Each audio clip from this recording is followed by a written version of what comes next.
donating kidneys and liver is permissible but not eyes. What is the reason for this? کہ گردے اور جگر کا عطیہ تو دیا جا سکتا ہے لیکن آنکھوں کے عطیے کے لیے. آپ کو یہ جان کے خوشی ہوگی کہ پورے پاکستان میں یہ فقیر جو آپ کے سامنے بیٹھا ہے وہ انگلیوں پہ گنے ہوئے شیعہ علماء میں ایک ہے جس نے ڈاکٹر ادیب الحسن کو شیعہ فقہ کے مطابق آرگن ڈونیشن کے حوالے سے مقالہ لکھ کے دیا ہے. سبحان. اور شائع بھی ہوا ہے کراچی میں, اور وہ کراچی یونیورسٹی نے چھاپا ہے. جی جی ڈاکٹر صاحب آپ کو, ابرار بھائی آپ کو تو یہ جو آرگن ڈونیشن کا ایشو ہے یہ بڑا مفصل بحث ہے. مجھے اجازت دیں کہ آج یہ بچیاں بچے آئے ہوئے ہیں, ان سے استفادہ ہو, مگر آپ یاد رکھیے گا اور یہ جو انہوں نے سوال کیا ہے وہ غیر حاضر نہ ہو جائیں کل کی مجلس میں. جی جی بالکل. تو ہم اس کا مفصل جواب دیں گے. انشاءاللہ. میں اس کام کے اوپر مطالعہ کرنے کے بعد بولنے والوں میں سے ہوں. میرے لیے یہ نئی بات نہیں ہے, یہ نیا موضوع نہیں ہے. ماشاءاللہ ماشاءاللہ. اس کے پیچھے اہل بیت کی تعلیمات کیا کہتی ہیں اور اس کے کیا جواب ہیں اور کیوں ایسا ہے کہ آنکھ دینا جائز نہیں ہے مگر گردہ دینا جائز ہے. جی جی جی کیا سبب ہے اس کے اوپر پہ مجھے سوال صحیح ہے. سوال صحیح ہے, بہترین سوال ہے, اس کا جواب مفصل ہے. اور انشاءاللہ جناح یونیورسٹی کے اندر شاید شوال کی یعنی اپریل کی 16 تاریخ کو ایک بہت بڑی کانفرنس ہو رہی ہے عالمی سطح کی.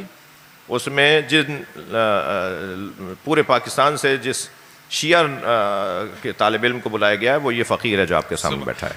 اللہم صلی علی محمد. ڈاکٹروں کی کانفرنس ہے, اس میں وہ ایک دیوبندی, ایک بریلوی اور ایک شیعہ عالم کو لینا چاہتے تھے. اور کیونکہ انہیں پتا تھا کہ میرا اس پہ تھوڑا بہت کام ہے اس لیے ڈاکٹر حضرات تشریف لائے تھے اور ہم نے ان کو وعدہ کر لیا. اس میں خطاب کرنے جا رہا ہوں, اپنے پرانے مقالے کو اور بہتر کر کے جاؤں گا. جو میری ریسرچ پہلے ہے اس کے اوپر مزید بہتری کر کے میں اس میں خطاب کرنے جاؤں گا. ڈاکٹر نازنی اور اس طرح کے ڈاکٹرز تشریف لے کر آئے تھے. کل کا سوال قبلہ وہ رہ گیا تھا. جی کون سا؟ وہ اگر آج آپ وہ ڈونیشن کے حوالے سے جو انسانی جسم کی اعضاء, جی اعضاء کے, کہ وہ جگر اور گردے تو دیا جا سکتا ہے لیکن آنکھوں کے لیے تھوڑے سے علت ہے اس میں کوئی. قرآن نے جس آیت کو ہمیں اس بحث میں, بحث یہ تھی کل جو لوگ نہیں تھے, سوال آیا تھا کہ آرگن ڈونیشن میں اہدائے اعضاء میں آنکھ کا دینا کسی کو جائز نہیں ہے مگر گردے کا دینا جائز ہے. وہ بھی شرائط کے ساتھ جائز ہے, اس کی بھی شرائط ہے لیکن جائز ہے. جی میں اور ذرا بحث کو پختہ کر دیتا ہوں, سوال کو اور مضبوط کر دیتا ہوں. انگلی کا دینا جائز نہیں ہے, کان کا دینا جائز نہیں ہے, گھٹنے کا دینا جائز نہیں ہے, پنڈلی کا دینا جائز نہیں ہے, پیر کے گٹوں کا دینا جائز نہیں ہے مگر جگر کا دینا جائز ہے, دل کا دینا جائز ہے, گردوں کا دینا جائز ہے. چھوٹی چھوٹی چیزیں دینا جائز نہیں ہے, بڑی بڑی چیزیں دینا جائز ہے. سوال یہ تھا. تو پہلے تو میں آپ سے عرض کروں کہ آرگن ڈونیشن میں اعضاء کا اہدا کا جو بحث ہے اس میں جو آیت جس کی روشنی میں یہ مسئلہ روشن ہوتا ہے وہ ہے من احیاہا فکأنما احیا الناس جمیعا. یہ جو آیت ہے قرآن مجید کی, جس نے ایک انسان کی جان بچائی اس نے گویا انسانیت کی جان بچائی.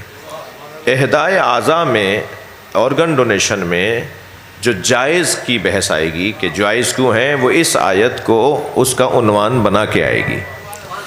تو جس نے جان بچائی کا قاعدہ ہے, آنکھوں سے جان کا کوئی تعلق نہیں ہے, گھٹنے سے جان کا کوئی تعلق نہیں ہے. یعنی جن کی آنکھیں نہیں ہیں وہ زندہ ہیں مگر جن کے گردہ نہیں ہوگا وہ زندہ نہیں رہیں گے. خاص طور پہ اگر دونوں گردے نہ ہوں یا دو ہوں اور ایک کام ہی نہ کر رہا ہو, یعنی ایک بھی نہ ہو. جگر نہیں ہوگا تو وہ زندہ نہیں رہے گا, دل نہیں ہوگا تو زندہ نہیں رہے گا, وہ پھیپھڑے نہیں ہوں گے تو وہ زندہ نہیں رہے گا.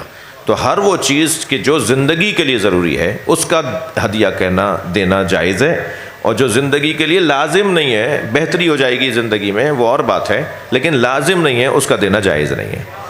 اس کی اور لمبی تفصیل ہے لیکن اصل سوال کا جواب کافی ہے یہ. ماشاء اللہ.